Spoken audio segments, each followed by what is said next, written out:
जमहूरियत है, इस जमहूरियत को सही तरीके से चलाने के लिए और इस देश के अंदर एक सही कानून और एक सही लॉ लाने के लिए आज का ये जो 73rd रिपब्लिक डे यहाँ पर मना रहे हैं।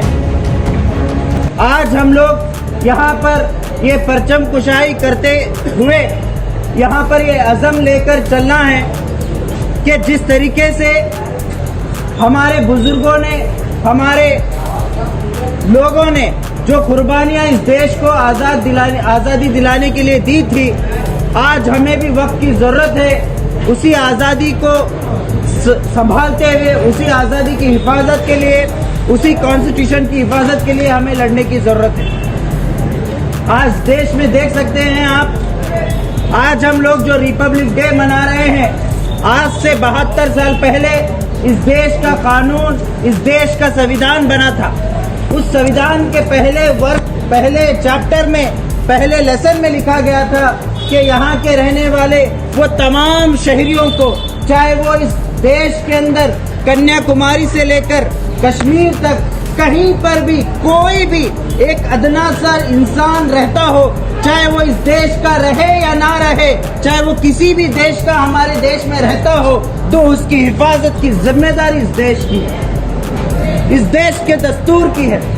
इस देश का दस्तूर कहता है यहाँ पर आपके अपने बिलीफ्स के साथ, आप अपने मजहब के साथ, आप अपनी आज़ादी के साथ, अपने वो तमाम चीज़ों के साथ अपनी ज़िंदगी यहाँ पर गुजार सकते हैं। ये तमाम चीज़ें इस देश के कॉन्स्टिट्यूशन में लिखी गई है।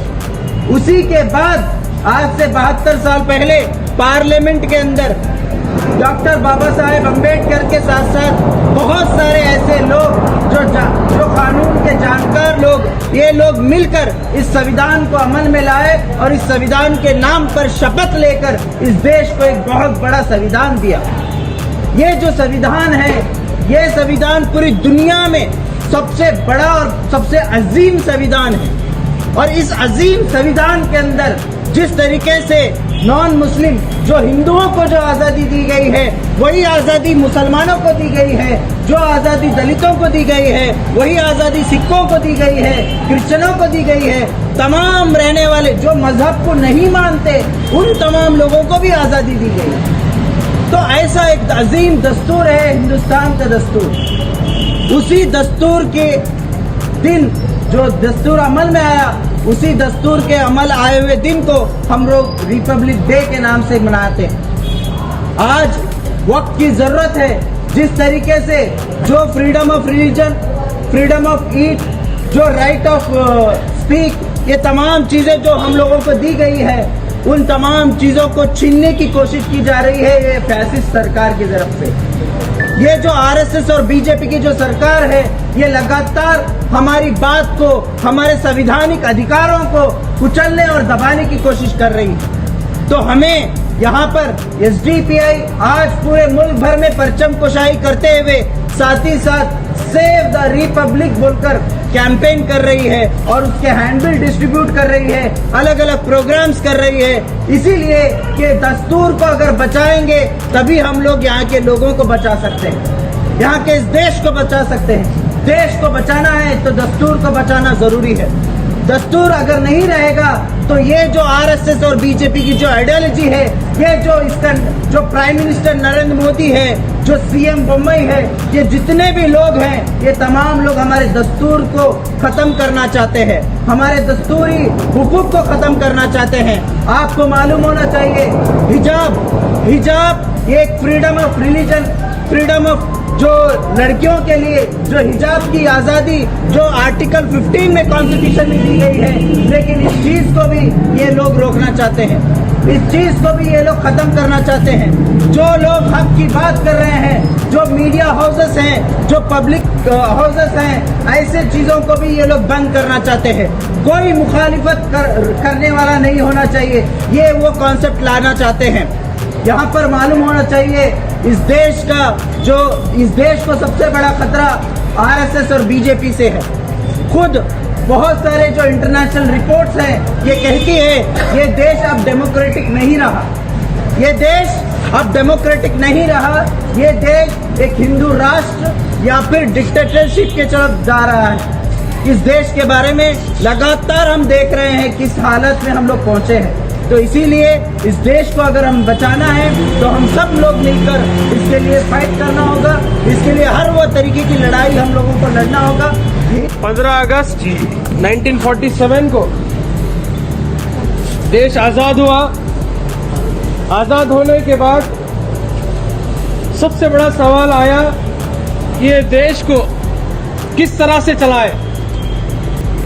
जिस तरह से ब्रिटिशर्स चलाते थे उस तरह से चलाए, या उनसे पहले जो राजा महाराजा थे उस तरह से चलाए, क्या निज़ाम के रूल में चलाए, क्या नवाबों के राजा रजवाड़ों के रूप में चलाए, क्या सिस्टम में चलाए ये आज़ाद देश को। ये सबसे बड़ा सवाल हमारे बुजुर्गों के सामने आया। उन सब लोगों ने एक ही आवाज़ में कहा कि हमें ना ब्रिटिश राज चाहिए, ना राजा निज़ाम चाहिए, ना किसी डिक्टेटरशिप चाहिए, हमें अवाम की हुकूमत चाहिए। जब अवाम की हुकूमत के बारे में, जब हमें डेमोक्रेसी जब चाहिए, जब कहा था, उसके बाद एक उस डेमोक्रेसी को किस तरह से लागू किया जाए, किस तरह से रूल्स एंड रेगुलेशन किया जाए, जिस तरह से लॉ एंड ऑर्डर बनाया जाए, ये काम डॉक्टर B.R. अम्बेडकर साहब को सौंपा गया। उनकी एक टीम थी 6 लोगों की, उसके चेयरमैन डॉक्टर B.R. अम्बेडकर साहब थे। देश जब आज़ाद हुआ उनको जिम्मेदारी दी गई कि आप एक कॉन्स्टिट्यूशन लिखे, ऐसा कॉन्स्टिट्यूशन जो देश को चलाए, जो फ़र्क ना करे हिंदू और मुसलमान में, अमीर और गरीब में ना फ़र्क करे, एक भाषा दूसरे भाषा में फ़र्क ना करे, काले और गोरे में फ़र्क ना करे, ऊंची जाति और नीची जाति में फ़र्क ना करे।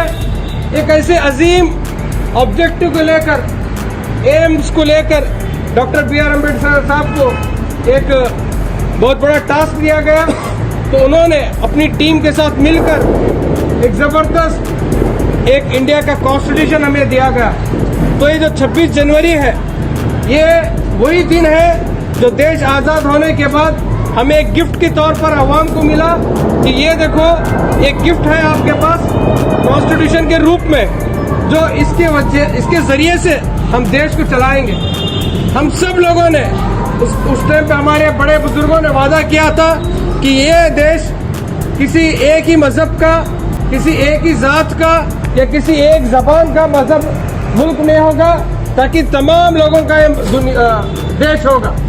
तो उसी कसम को निभाते हुए हम उनकी नस्लें हैं, हम वो कसम आज भी बरकरार रखे हुए हैं। लेकिन हम देखते हैं कि ये जो कॉन्स्टिट्यूशन है, ये जो कसम हम लोगों ने ली है, इस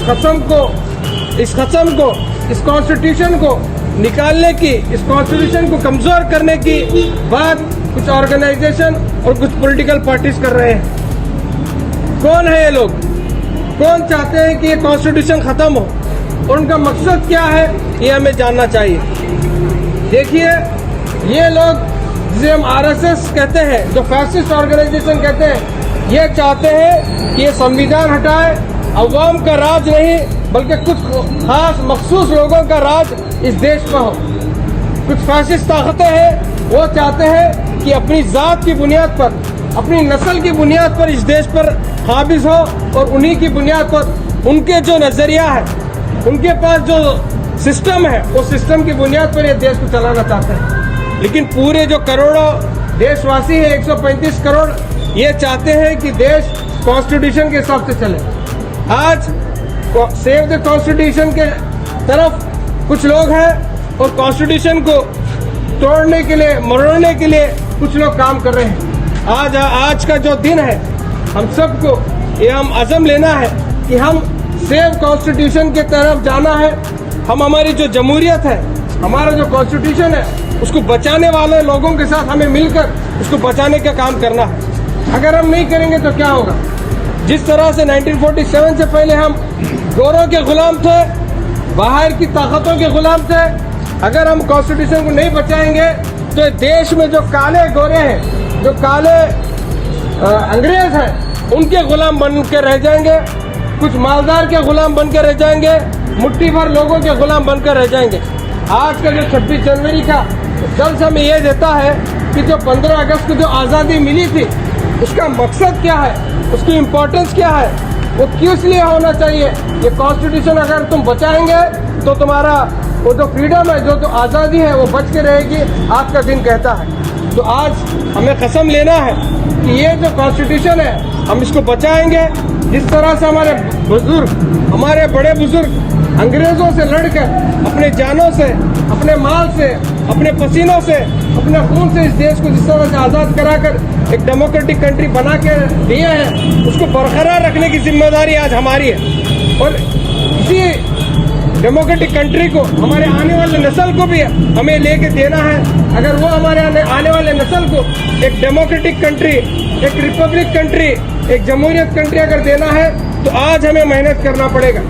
हमारे पास एक अलग सा दिमाग है, अब तो हमें आज़ादी मिल गई, अब हमें कुछ करना नहीं है। नहीं, ये आज़ादी को बरकरार रखने के लिए भी जद्दोजहद करना पड़ेगा। ये आज़ादी को बरकरार रखने के लिए, हमारे नस्लों को भी आज़ाद रखने के लिए भी हमें मेहनत करना पड़ेगा।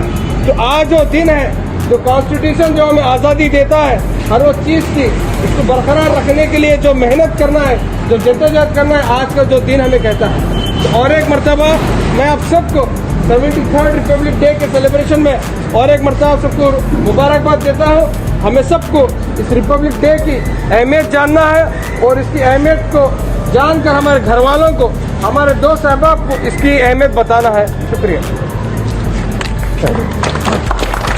Subscribe to our YouTube channel and don't forget to press the bell icon to get all the latest.